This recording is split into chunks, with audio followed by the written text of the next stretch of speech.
انگریزی ادب کا مشہور ناول animal farm by George Orwell. اس ناول کا اردو ترجمہ کیا ہے ناصر حسین جعفری صاحب نے۔ بڑھتے ہیں ناول کے اردو ترجمے کی جانب۔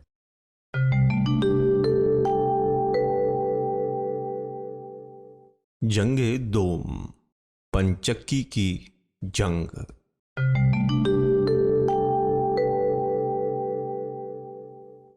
دوسرے ہی روز حملہ ہو گیا۔ جانور ابھی ناشتہ کر رہے تھے کہ چند نظر باز دوڑتے ہوئے آئے اور کہنے لگے کہ فریڈرک اور اس کے آدمی بڑے دروازے کو توڑ کر اندر آ چکے ہیں۔ حیرت زدہ، پریشان لیکن نہایت جواں مردی کے ساتھ تمام جانور اکٹھا ہو کر مقابلے کے لیے تیار ہوئے، اور جیسے ہی آگے بڑھے دیکھا تقریباً 15 آدمی تھے۔ ان کے پاس 6 بندوقیں تھیں، باقی لوگوں کے پاس ڈنڈے اور ہنٹر تھے۔ جانوروں کو دیکھتے ہی ان آدمیوں نے بندوقیں داغ دیں۔ جانور ان بندوقوں کی گولیوں اور چھروں کا مقابلہ نہ کر سکے۔ نیپولین اور اسکیولر بھی ان کو نہ روک سکے، تو جانور پسپا ہونا شروع ہو گئے۔ ان میں سے کافی زخمی ہو چکے تھے۔ وہ سب ایوان سطر کے احاطے میں جا کر چھپ گئے اور کواڑوں کی دڑاڑوں اور دیواروں کے سوراخوں سے باہر دیکھتے رہے۔ سارا فارم بمائے پنچکی دشمن کے ہاتھ میں تھا۔ ایک لمحے کے لیے نیپولین کہیں دکھائی نہ دیا، اور جب نظر آیا تو عجیب حال میں تھا۔ خاموش، سکتے کا سا عالم، کان کھڑے، دم سخت اوپر اٹھی ہوئی۔ اسی آن پڑوسی زمیندار کے 2 کبوتر اڑتے ہوئے آئے اور انہوں نے خط نیپولین کو دیا جو پلنگٹن نے بھیجا تھا، اور اس پر لکھا تھا، تمہارا علاج یہی ہے۔ ادھر فریڈرک اور اس کے ساتھی پنچکی کے پاس کھڑے تھے۔ ان کے ہاتھوں میں کدال اور پھاوڑے تھے، اور وہ اس کو مسمار کرنے پر تلے ہوئے تھے۔ ناممکن، ناممکن! نیپولین چیخا، ہم نے دیواریں اتنی موٹی بنائی ہیں کہ اسے 1 ہفتے میں بھی نہ توڑ سکیں گے۔ لیکن بینجامن گدھا ان آدمیوں کی حرکات بڑے غور سے دیکھ رہا تھا۔ اب وہ پنچکی کے تلے میں سوراخ کر رہے تھے۔ بینجامن بولا، وہ اب اس سوراخ میں بارود بھریں گے، پھر اسے اڑا دیں گے۔ ڈرے سہمے جانور سوچنے لگے کہ اب اس عمارت کا سلامت رہنا ناممکن معلوم ہوتا ہے۔ اس کی تھوڑی دیر بعد آدمی ادھر ادھر دوڑتے دکھائی دیے، اور ایک شدید دھماکہ ہوا۔ کبوتر تو فضا میں اڑ گئے اور سب جانور زمین پر سر کے بل لیٹ گئے۔ جب انہوں نے اپنا سر اٹھایا تو دیکھا کہ آسمان پر سیاہ دھواں پھیلا ہوا ہے۔ کچھ دکھائی نہ دیا۔ آہستہ آہستہ جب دھواں تحلیل ہوا تو پنچکی غائب تھی۔ یہ منظر دیکھ کر سارے جانوروں کی کھوئی ہوئی ہمت اٹھ کر آئی۔ ان کا خوف و ہراس ایک دم غصے اور انتقام میں تبدیل ہو گیا۔ چنانچہ بغیر کسی مشورے اور بغیر کسی کے حکم کے انہوں نے مل کر آدمیوں پر زبردست یلغار کر دی۔ انتقام، انتقام! اور جانور زندہ باد کے فلک شگاف نعروں کے ساتھ وہ دشمن پر ٹوٹ پڑے۔ اب انہیں گولیوں کی بارش بھی متزلزل نہ کر سکی۔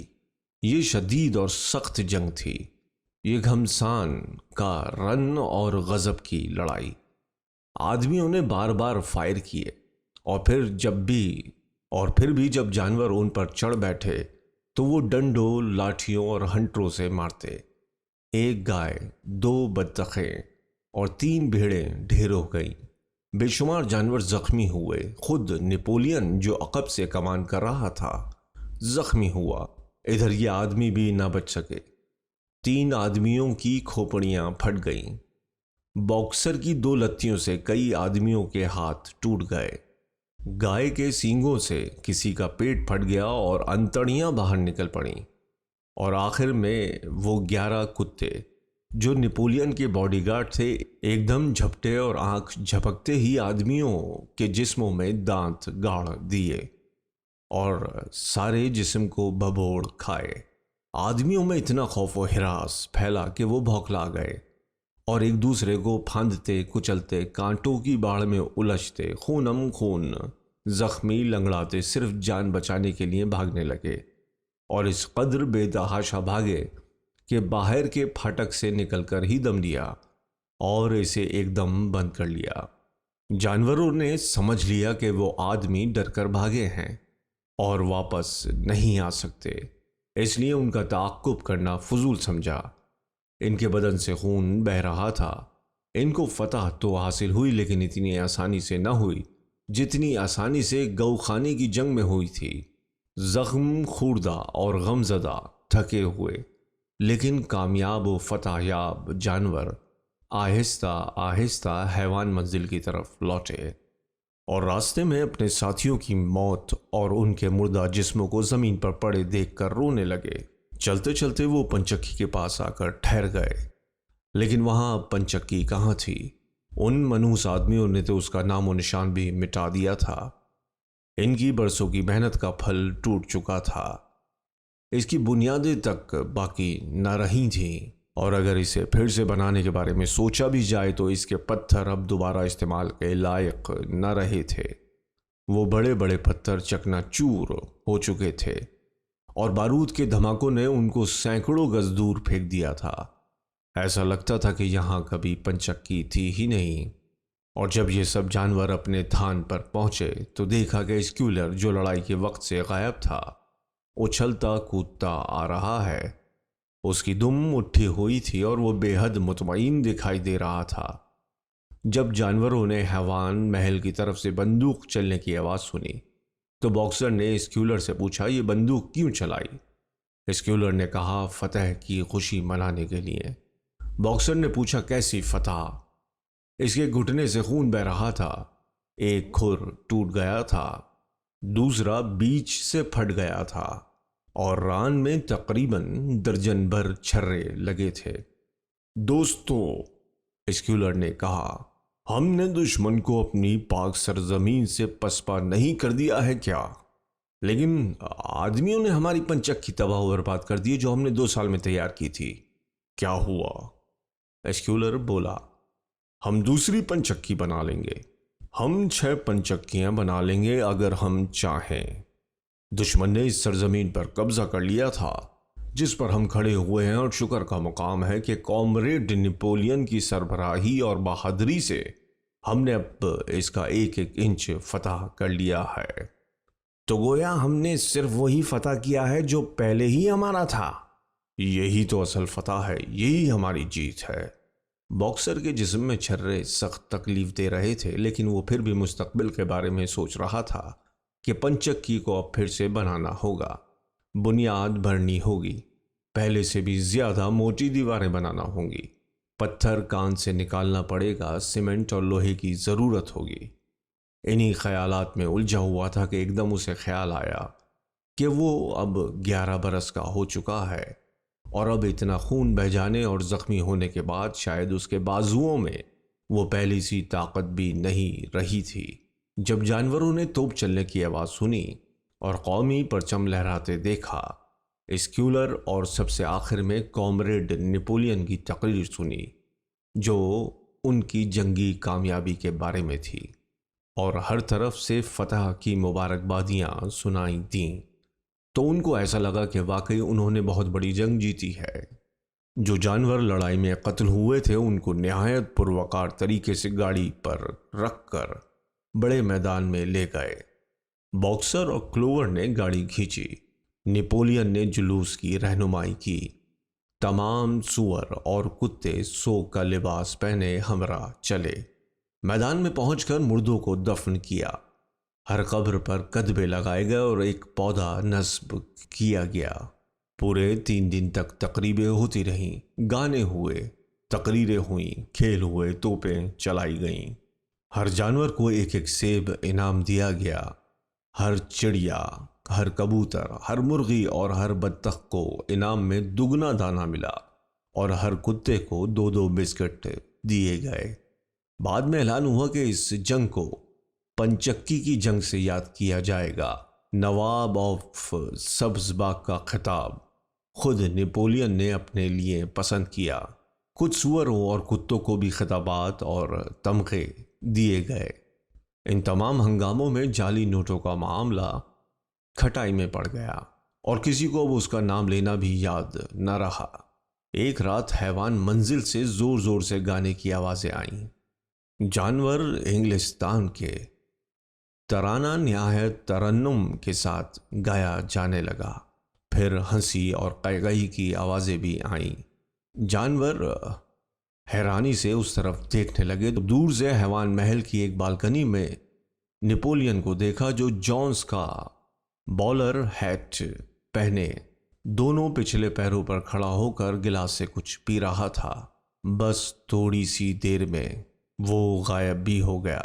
دوسرے دن صبح سائبان میں اسکولر آیا، آہستہ آہستہ سر جھکا ہوا، دم لٹکی، آنکھیں پر نم۔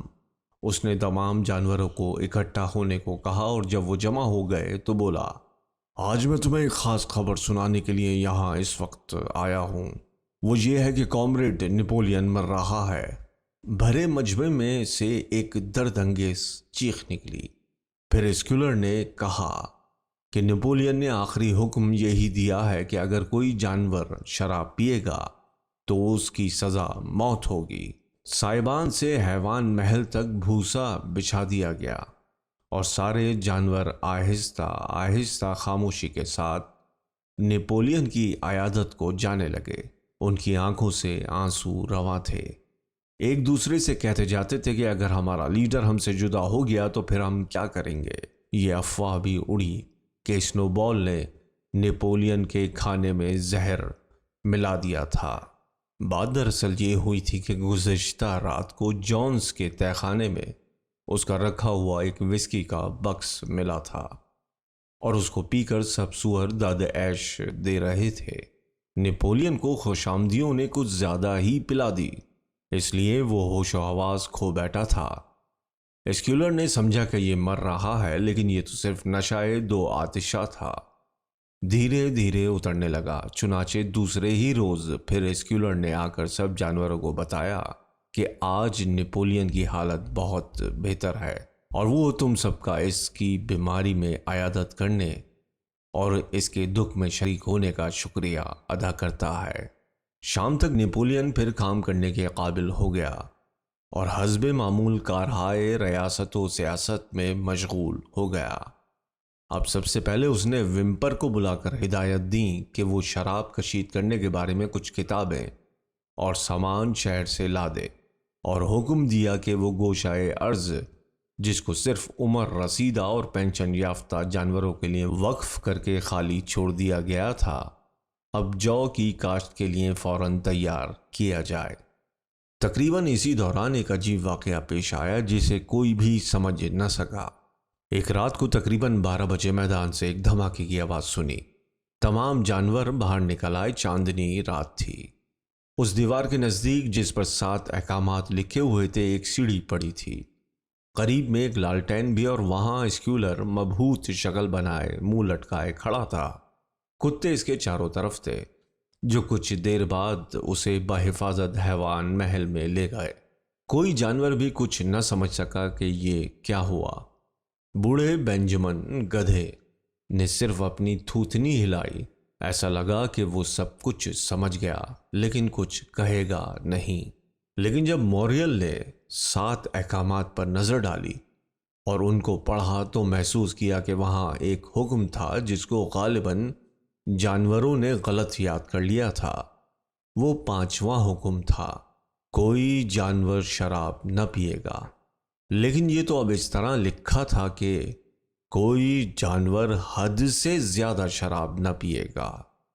پنچکی کے بنانے کا کام پھر سے شروع کر دیا گیا تھا۔ حالانکہ گھوڑے باکسر کا کھر ابھی تک رس رہا تھا، سوجن بھی بہت تھی، پھر بھی اس نے ایک روز کی چھٹی تک لینا گوارا نہ کی تاکہ کسی پر یہ ظاہر نہ ہو جائے کہ اسے کوئی تکلیف ہے۔ وہ ہمیشہ جب اوروں سے ملتا تو خوش نظر آتا، یہ انا کی بات تھی۔ لیکن وہ گھوڑی کلوور کو بتا دیتا تھا کہ اس کے پیر میں سخت درد ہے اور وہ جڑی بوٹیوں کو چبا چبا کر اس کے کھر کے زخم پر رکھتی۔ کلوور اور بینجمن دونوں اس سے کہتے کہ کام کم کرے اور ذرا آرام کیا کرے ورنہ تکلیف اور بڑھ جائے گی۔ گھوڑا باکسر کہتا کہ اس کی آخری خواہش صرف یہ ہے کہ اپنی زندگی میں پنچکی کو بس چلتا ہوا دیکھ لے۔ اپنی پینشن پر جانے سے پہلے شروع میں جب جانورستان کا پہلا آئین بنا تو گھوڑوں اور سوروں کی پینشن کی عمر 12 سال مقرر ہوئی تھی۔ گایوں کی 14 سال، کتوں کی 9 سال، بھیڑوں کی 7 سال، مرغیوں اور بطخوں کے لیے 3 سال۔ لیکن ابھی تک کوئی ایک جانور بھی پینشن پر نہ گیا تھا، سب کو کام کرنا پڑتا تھا۔ گھوڑے باکسر کی اب 12ویں سالگرہ آنے والی تھی۔ اسے امید تھی کہ وہ اب پینشن پر چلا جائے گا۔ حالات نہایت سخت ہوتے جا رہے تھے، موسم سرما شدت پر تھا اور پھر خوراک پہلے ہی کم تھی۔ ایک مرتبہ راشن پھر کم کر دیا گیا، سوائے سوروں اور کتوں کے۔ اسکیولر نے یہ ثابت کرنے کی کوشش کی کہ دراصل خوراک کی کمی نہ تھی، بس فی الوقت توازن قائم کرنا تھا۔ وہ کہتا کہ جونز کے زمانے کے مقابلے میں اب تک بے پناہ ترقی ہوئی ہے۔ وہ اعداد و شمار سے ثابت کر دیتا کہ ان کو اب دانہ، دلیا، بھوسا اور شلجم زیادہ کھانے کو ملتے ہیں، گاجر بھی زیادہ ملتی ہے۔ سب سے بڑی بات تو یہ تھی کہ ان کے کام کے اوقات بہت کم ہو گئے ہیں۔ کچھ جانور اپنی مرضی سے اپنا کام سمجھ کر زیادہ کرتے ہیں، اور جسے ہمارا لیڈر کامریڈ نیپولین نظر استحسان سے دیکھتا ہے، خوب جانتا ہے اور فخر کرتا ہے۔ ان کے پینے کا پانی زیادہ صاف ہے کہ اب آدمی اس میں نہاتے ہیں نہ منہ ہاتھ دھو کر گندگی پھیلاتے ہیں۔ اب جانوروں کی عمر بھی بڑھ گئی ہے، ان کے بچے کم عمری میں کم مرتے ہیں۔ ان کے اسٹال میں بھوسا زیادہ رہتا ہے، مکھیاں کم ہو گئی ہیں۔ کمال تو یہ ہے کہ وہ سب اسکیولر کی ایک ایک بات کا یقین کر لیتے تھے۔ ایک طرح سے وہ جونز کو اور اس کے زمانے کی باتوں کو یکسر بھول چکے تھے۔ وہ سب خوب جانتے تھے کہ زندگی سخت اور مشکل ضرور تھی، اکثر بھوکے بھی رہتے تھے، سردی بھی زیادہ ہی لگتی تھی، اور جتنی دیر تک وہ سوتے نہ تھے صرف کام کرتے رہتے تھے۔ لیکن وہ یہی کہتے تھے کہ پرانا زمانہ واقعی برا تھا، اور وہ اس بات میں پورا یقین بھی رکھتے تھے۔ سب سے بڑی بات ان کے لیے یہ تھی کہ اس زمانے میں وہ غلام تھے اور آج وہ آزاد ہیں۔ یہی وہ چیز تھی جس کو سوچ کر اور دیکھ کر وہ بہت خوش ہوتے تھے۔ یہی وہ نقطہ تھا جسے اسکیولر کبھی نہ بھولتا تھا، اور اپنی گفتگو میں ہمیشہ اس بات پر زیادہ زور دیتا تھا۔ ہاں، اب آبادی بڑھ گئی تھی۔ 4 سورنیوں نے تقریباً 36 بچے جنے تھے۔ چونکہ پورے جانورستان میں صرف ایک ہی نر تھا، نیپولین، اس لیے اس کی ولدیت ظاہر ہے کہ تھی۔ ایک روز اعلان ہوا کہ باغیچے میں ایک اسکول تعمیر کیا جائے گا اور ان تمام بچوں کی تعلیم و تربیت کا کام نیپولین خود سنبھالے گا تا وقتے کہ اس کی عمارت تیار ہو۔ بچوں کی تعلیم باورچی خانے میں شروع کر دی گئی۔ پائیں باغ میں وہ ورزش کرتے اور ان کو جانورستان کے دوسرے جانوروں کے بچوں کے ساتھ کھیلنے سے باز رہنے کو کہا گیا۔ ایک یہ بھی دستور بن گیا کہ اگر راہ چلتے کسی جانور کو کوئی سور مل جائے تو جانوروں کو چاہیے کہ وہ دب کر ایک طرف ہٹ جائیں اور سور کو راستہ دے دیں۔ اب تو سوروں نے اپنی برتری کے لیے دم میں سبز فیتا بھی باندھنا شروع کر دیا تھا۔ جانورستان کا یہ سال نہایت اچھا گزرا، البتہ پیسے کی تھوڑی کمی رہی۔ ابھی کچھ اینٹیں، چونا، سیمنٹ اور عمارتی لکڑی اسکول اور پنچکی کے لیے خریدنا تھا۔ تیل اور لالٹین اور موم بتیاں، اسٹالز کے لیے کچھ اوزار، کیلیں، رسی، کوئلہ وغیرہ الگ۔ اس لیے آلو کی پوری فصل اور بھوسے کا سارا ڈھیر فروخت کر دیا گیا۔ انڈوں کے ٹھیکے میں 600 انڈے فی ہفتہ اور بڑھا دیے گئے تاکہ فی الحال رقم جمع ہو جائے اور بچے بھی زیادہ پیدا نہ ہوں۔ راشن دسمبر ہی میں کیا گیا تھا، اب مزید کمی کر دی گئی تھی۔ فروری میں اسٹالز کی لالٹین بجھا دینے کا حکم صادر ہوا تاکہ مٹی کے تیل کی بچت ہو، لیکن سور ٹھیک تھے، وہ فربا اور صحت مند تھے اور ان کے حالات بھی بہت بہتر تھے۔ وہ عیش سے زندگی بسر کر رہے تھے۔ فروری کے آخر میں ایک دن حیوان محل کے باورچی خانے سے بڑی سوندھی سی خوشبو آئی، جیسے جو کا دلیا پک رہا ہو۔ جانوروں نے سوچا شاید خاص طور پر ان کے لیے دعوت کا انتظام ہو رہا ہے، لیکن کسی جانور کو کچھ پتہ نہ چلا کہ کیا ہوا۔ بلکہ دوسرے روز ایک حکم جاری ہوا کہ اب سے جو صرف سوروں کے لیے مختص ہے۔ جانوروں کو تھوڑی تشویش ہوئی تو فوراً اسکیولر آ گیا اور کہنے لگا، ہم سب جانتے ہیں کہ زمانہ سخت ہے اور مشکلات بھی زیادہ ہیں، لیکن اب ہم عزت سے تو رہتے ہیں، کسی آدمی کی غلامی میں تو نہیں ہیں۔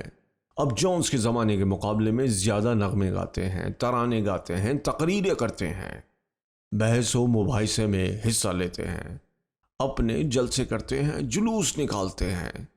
آدمی کی مجال نہیں کہ دخل دے سکے۔ کوئی آدمی اب اپنا حکم ہم پر نہیں چلا سکتا۔